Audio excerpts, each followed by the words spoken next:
Hey guys. So you've probably heard me talk about creating content using your podcast. And one of the best ways to create content is obviously on your website. And for one of the purposes is creating SEO. And I find that a lot of podcasters, and you probably find this too, Brandon, is that they don't necessarily understand the whole concept of SEO. So, of course, welcome Brandon Liebowitz with SEO Optimizers. And so we're going to talk about SEO. Yeah, thank you for having me on today. You betcha.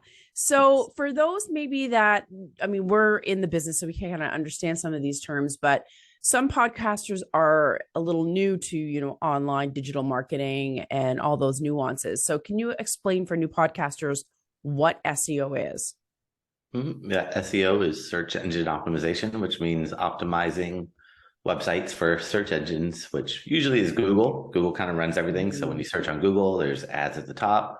Those are all paid ads, but right below the ads are the organic listings, the free listings. So SEO is getting you those free listings on Google, but it doesn't necessarily have to be Google. It could be any website with a search engine. So it could be on Amazon, it could be on Yelp, it could be on social media, it could be on podcasting platforms. So anywhere where there's a search feature, there's ways to optimize and try to get more of that free traffic. Yeah, absolutely. And the name of the game is to get more attention and for people, finding ways for people to find you, right? And obviously work with you and so forth. Now, we were mentioned earlier that a lot of podcasters don't necessarily publish their content from a podcast on their website. They use like their host or like Libsyn, for example, or just iTunes and so forth. Would you, how important would you say it is to publish on your website and why? Well, your website is yours, so you own it. So Yeah. that's the main reason is you get full control. Everything else, you're just renting space off other websites and they could take you down anytime or they could do all these things. But with your website, you own that forever. So that's why you want to put everything on your website, because then you get full control and you could send people to your website instead of sending people to a Spotify link and helping Spotify get more traffic. Now you're Yeah, helping right. the website get more traffic, which is the biggest thing. You want to promote yourself. All these Yeah. third-party sites are just ways to hopefully get people to go to your website. Like social media is just a way to people to hopefully go to your website. All that stuff, you just want to drive traffic to your website because that's yours and you get full control there.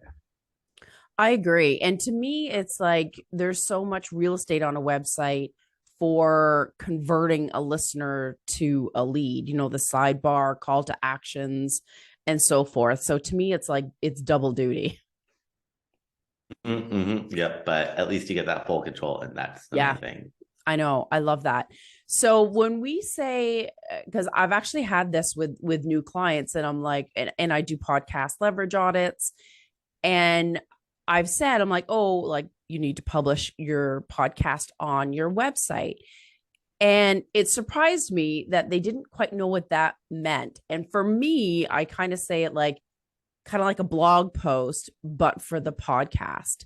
So how would you frame it and what would you recommend? No, pretty much what you said. It's just each episode of your blog should be its own, or I mean, the episode of your podcast should be its own blog or its own Yeah. page. But essentially, you can just think of it as like a blog and just adding new blog posts. And it's a way to keep your website updated with fresh content as well, because Google likes content. So Yes. creating pages for each one also lets you target different keywords and hopefully get you more traffic and visibility on Google doing SEO, because Yeah. SEO, the more pages you have, the more keywords you can target, the more opportunities you have to rank, and the more visibility you're going to be able to get. That's true. And I want to touch upon a few things. One, show notes, and then also keywords. Um, so when you're creating a post or blog post or whatever you want to call it for your podcast episode, like what do you need on that page in order to help with your rankings? Well, the main thing is text. Google can't read images or videos or understand audio yet. They're trying to, but I know. they rely on text. So the more text you have, the better. So embedding the audio or the video of the podcast is great, but then you have to have some text that supports it, either a summary summarizing it. If it's a long podcast, like an hour-long podcast, you could just summarize it, have little timestamps for the different sections. But if it's like 10 minutes, then maybe you could transcribe it. But I know after 20, 30 minutes, transcript is going to be really long and might be a little too much, but the more text, the better. Google feeds off text. So if you're writing 100 words on your page, that's great. If you write 400, even better. If you write 1,000, even better. So the more text, the happier Google is going to be, as long as it's original. Can't be copied from one page to another. Totally. Is there a word count that is like ideal? Like you shouldn't go this short or you shouldn't go this long, or like any guidelines that are specific? Yeah, the best way is to take the keyword that you want to rank for. So if you're trying to rank for whatever it is, leadership podcast, you could throw that into Google, see who's on that first page of Google, open up all the websites on that first page of Google, skip over the ads. The ads aren't doing SEO, but open up all the websites. Yeah.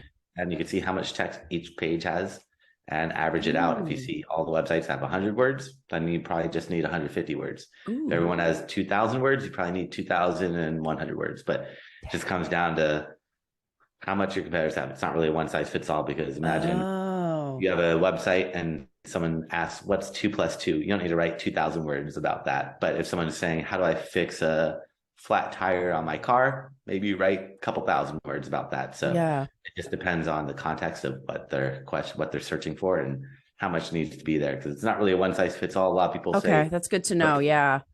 And that's a great tip. I've never actually done that, Brandon, where it's like, see what actually comes up and what is on their pages so that you can compare. And yeah, I've never thought about it that way. And so there are so many different kinds of show notes. Do you have a preference on like what is right, what is wrong? Like, does it matter if it's bullets? Does it matter if you have the timestamps? I know some people love or hate transcripts. As long as you're adding text, it doesn't matter. Yeah, it just depends on how much time you have. If you want to do transcripts or timestamps or bullet points, but you need to add text. If you're not adding any text, it's going to be really tough for this Google or anyone to understand what that page is about or what that podcast is about. For sure. And then for me, I also think about it like, who's going to read it? Like, is it easy to read? Is it easy to skim? Like, just to kind of like look at those factors as well, besides Google. Because I know when I go to show notes pages and I see transcripts, like my eyes just glaze over. But if I see like captions or quotes or headlines, or it's categorized or organized, then I'm like, okay, I like to skim. That's just my preference. No, it's much easier for humans. So you got to get that balance for people and for Google. For Google, they need all that text. For people, we don't want to just see a big block of text. So you got to break it up, make it easy to read and digest, and not just have a big chunk of 1,000 words. Nobody wants to see that. I know. You got to think about the user experience too, right? Such a big part of it. I know. So, and I've even had to train my team on this. It's like finding keywords. I find like people get so hung up on that. They just take like part of the title and they use that as a keyword, but it like that's not going to work either. So like, can you explain kind of like the logic or how people should think about keywords? And then we'll kind of dive into like what tools to use.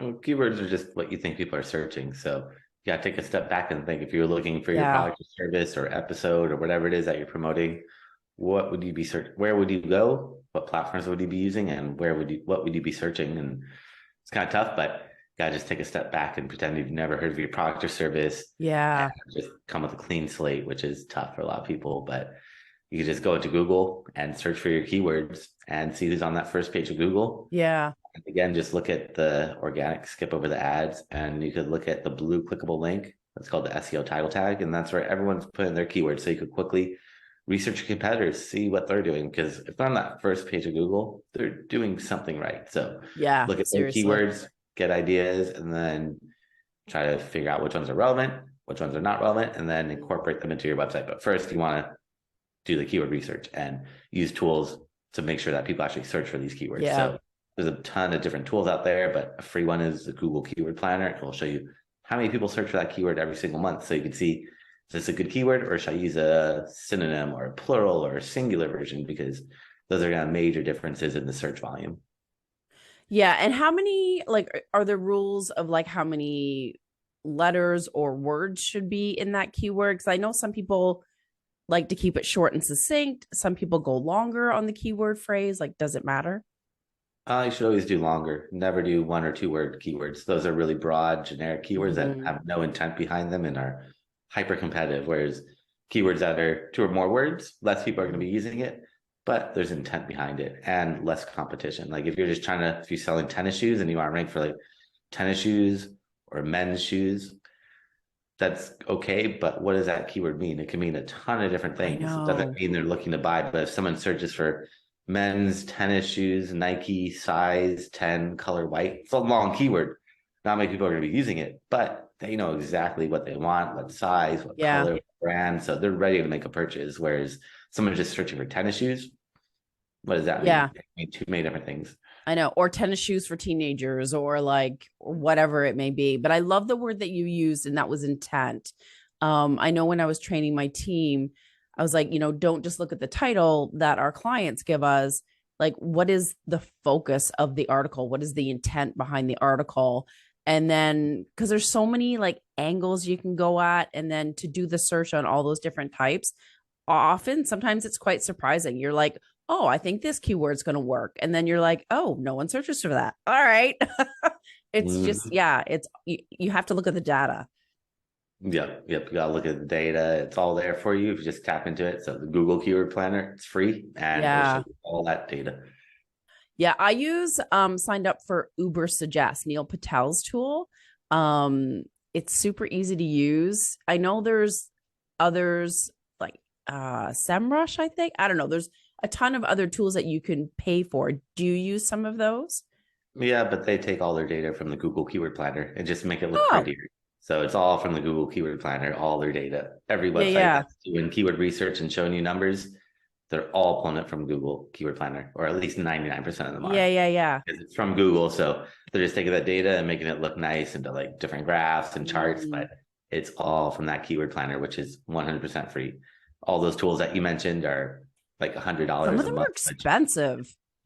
which they work, but it just Yeah. depends on your budget. And if you're trying to do SEO full time, then buy a tool. If you're just doing it part time, or Yeah. then I don't think you really need to buy those tools, or Yeah. you buy it for like 1 month and then cancel it. Yeah. That's great to know. Mine, thankfully, was a good deal. I just paid for the year and I had my whole team use it. So, Mhm. uh, yeah, it was so much easier. Now when you're searching for like in those planners and looking at a keyword, like say I did a podcast episode on how to pitch to be on more shows. And so when you're searching those terms, like what are you looking for? Like is there yeah, like I'll let you kind of explain it. I'm looking for just keywords that are long tail keywords that don't have a lot of search volume. I mean, that have a decent amount of search volume. So if it has 0 monthly searches, maybe it's not the best keyword. No. But I always take everything with a grain of salt because sometimes I'll see keywords that have 0 searches. I'm like, I search for that keyword all the time. So I don't know why it's showing 0. Oh, So, interesting. and sometimes 0 click search keywords are actually better because there's no competition for them and people still search. I mean, nowadays, I think half the searches are new that Google sees every single day that they've never seen before, especially Yeah. with voice search. That's the biggest one, and misspellings and things like that. Yeah. Totally. Is there, because like if I search something and there's like, I don't know, 50,000 searches a month on that thing, like should I go for something lower? Because like, how do you, I guess what I'm asking is how do you know if it's highly competitive and it's worth using or not using? You just take that keyword and search it in Google. So I don't really look at the search volume and say, oh, this has 50,000. This is a great keyword. I look at that and say, all right, let me search in Google, see who's on that first page of Google. And if it's a bunch of big corporations, then maybe I'll skip that keyword, Yeah. unless I'm a big Yeah. corporation. But if you're a small, medium-sized business, then you want to see small, medium-sized websites appear. Mm, If it's just big, big sites, and that's who you're competing with. It's not competing against Google, it's competing against those 10 websites on that first page of Google. yeah. That's true. I never thought of looking at it that way. Like if it's people that are kind of like the same type of business as you, then you have a hope and hack to help Mm-hmm. rank for it. But if you're battling Coca-Cola, then you kind of have no hope in ranking Mhm. for whatever that keyword is. Yep. Yep. We got to just search and actually see who's on that first page. That helps out a lot. Yeah, I never thought of looking at that way. I always kind of, yeah, it's funny how like someone else just has to reframe it differently. And it's like, oh, I never thought of looking at it that way. Um, do you look at any like competitor analysis at all? Like to see Mhm. what they're ranking for or what they're doing? Is that Mhm. useful at all? Oh, that's all I do is look at the competitors because whoever's Okay. on that first page of Google, they're doing something right. So Right. get their strategies and incorporate it into your own website. Look at their keywords, look at their backlinks, look at everything that they've done because it's all transparent if you look in the right places. Yeah. What do you find easier, right?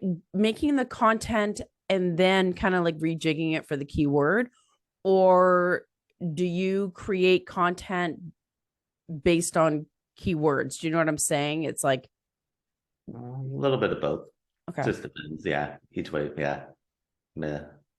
Because I know sometimes I've created podcasts and I've like my solo episodes and I've searched for specific keywords to see how I can frame that episode. It's harder when you're guesting on a show or they're guesting on yours, but Mhm. yeah. Have you ever, like, for a podcaster, would it be useful to um see other podcasts that are similar to yours and see what they're doing? Like, is there a way to do that even? No, definitely. You could just search on like iTunes for business podcasts if you're a business podcast or whatever the keyword is, and you can see what other people are using for their titles, for Mm, descriptions, for their closed captions, all that stuff, and just do that competitive analysis because you gotta look at the competitors, see what they're doing. yeah. That's who you're competing with. Yeah, it'll give you lots of ideas too, right? Tons Now, of I know one of ideas. the things that, a lot of SEO companies and yourself, and I've heard you on other podcasts, is talking about like backlinks. And so, can you explain like what they are, how they work, and how a podcaster who's guesting or hosting can use that to their advantage? So backlinks are clickable links from other websites that point to yours. So if you're reading an article, let's say on the NewYorkTimes.com, and in there it says Brandon Liebowitz, and you click on that and it goes to my website, I'd be getting a backlink from the NewYorkTimes.com. So the more websites that have clickable links that point to yours, the more trust Google gives to you. It's like a popularity contest. It's like that website is voting for you, saying, Yeah. we trust you. We believe that you are who you say you are, because Google just doesn't trust any website. So you have to build that trust up. And the way to Mm. build trust is through getting backlinks, getting those other websites to mention you.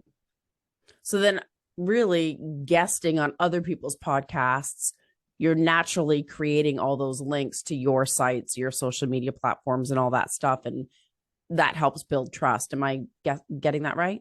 Yeah, but you don't want to send backlinks to your social media Oh, because then you're yeah. just helping Sorry. I meant social media website. rank Yeah. higher. So Yeah. yeah, you always want to send everything back to your website, because if you're like, hey, check me out on Facebook, and it's that clickable link to Facebook, then you're just helping Facebook rank higher on Google. Yeah. Yeah. No, thanks. Which, no, you want yourself to rank higher. You don't want to help Facebook or Instagram or YouTube or Twitter or any of these Yeah.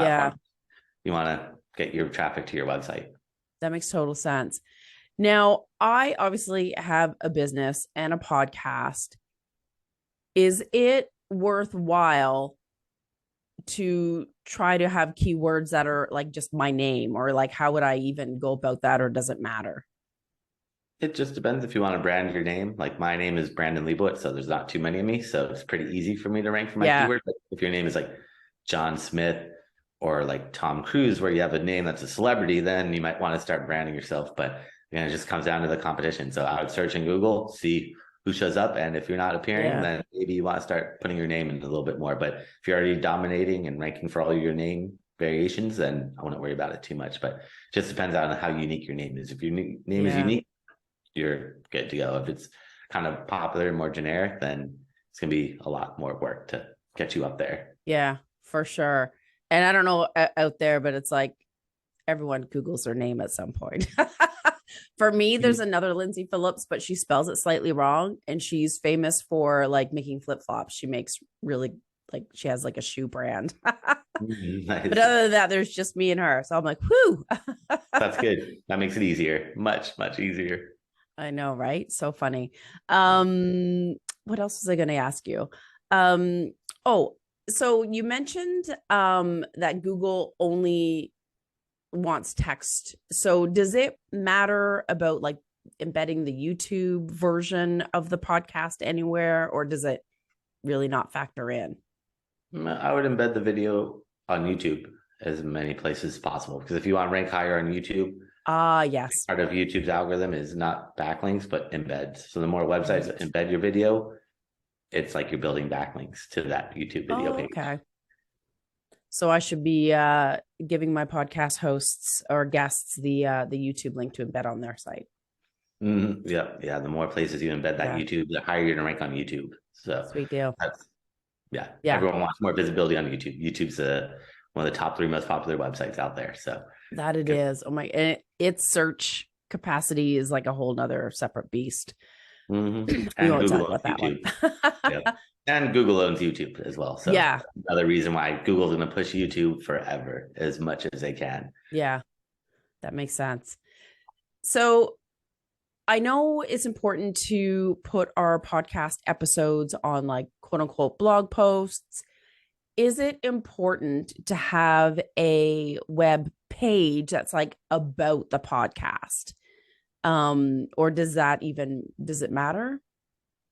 I mean, usually you should put like an about us, contact us, like a normal website would have all that privacy policy, terms of service. So you want to make your website look real, and a real website would have all that stuff. Yeah. It's just a sentence or 2 about you, but at least you have something there. But I mean, like a page, like I obviously have the about me, but like, is it important to have a page that's about your podcast show in general to help rank for your show name, or is that important? Well, you can incorporate it into the about me page with you. So okay. I would just have it all in that one about about us. Yeah. I wouldn't have multiple about us. It's going to confuse people. Yeah, fair enough. Now I know, like for me in my WordPress, the back end of it, I have SEO Yoast, which is a plugin and tool that helps me with the keywords and so forth. I know there are other tools. Are there any that you recommend, and any tips to help SEO that post? I mean, it just depends on what platform. If you're on Shopify, they're not going to have all the same plugins. I think that on Shopify, if you're on Squarespace or Wix, and these are all third-party tools. It's just what you do with them. Just installing a plugin or a tool, it's going to do nothing really until you do it or use it. So it's all about how you use it, how you put those keywords in it, and how you do the keyword research, how you incorporate them into your content. But I don't look at those tools too much with what they're telling you to recommend, because these tools are just third-party tools. They don't know Google's after them. They're just telling you to do stuff that used to work, but doesn't necessarily work nowadays. So I don't really look at what they're telling you. I just take it with a grain of salt and say, okay, this is good to look at, but I don't trust half that stuff. Okay, that's good to know. So when you are creating that blog post, like I know you're supposed to pepper that keyword itself into the text throughout, and have it in the title. So what kind of guidelines should we be looking at besides just putting the keyword in the keyword box? There's obviously steps that you need to optimize that post itself besides having a lot of text. Like, are there things that we should and shouldn't do? You should definitely write for people. Don't worry about putting keywords in there. If your keywords don't pop up in there, then you're probably not writing about that topic. So write for people. Don't worry too much about Google, because nowadays that's not how you should write. Maybe 5-10 years ago, you write for Google. Now you write for people. But the title is the most important place to put the keywords. Title is 60 characters. After that, most platforms will cut it off. And that's pretty much about as many keywords as possible without repeating yourself. And that's title for a blog post, a podcast, an article, a video. It doesn't matter. Any title for anything online. The most important thing is put those keywords in the title. Then the content should support it. If the content doesn't support it, then probably got to figure out, I'm not writing about the right topic. Let me rewrite this, because those keywords should naturally just emerge. You don't need to just throw them in there to throw them in there. That's for sure. A way to do it, which used to work, but doesn't work as well. I know. And I remember some people used to actually put the keyword in it, but put it in white text. So it's like, it's kind of there, but like, it's not native to the content. And they thought they could like pull one over Google's eyes. Did you ever heard of that? Yeah, no, Google sees all That's those tricks. I crazy. mean, you could put like font size 0.001 and then match the color to the background, and Yeah, yeah. but Google will see that. I And know. It's yeah. smarter.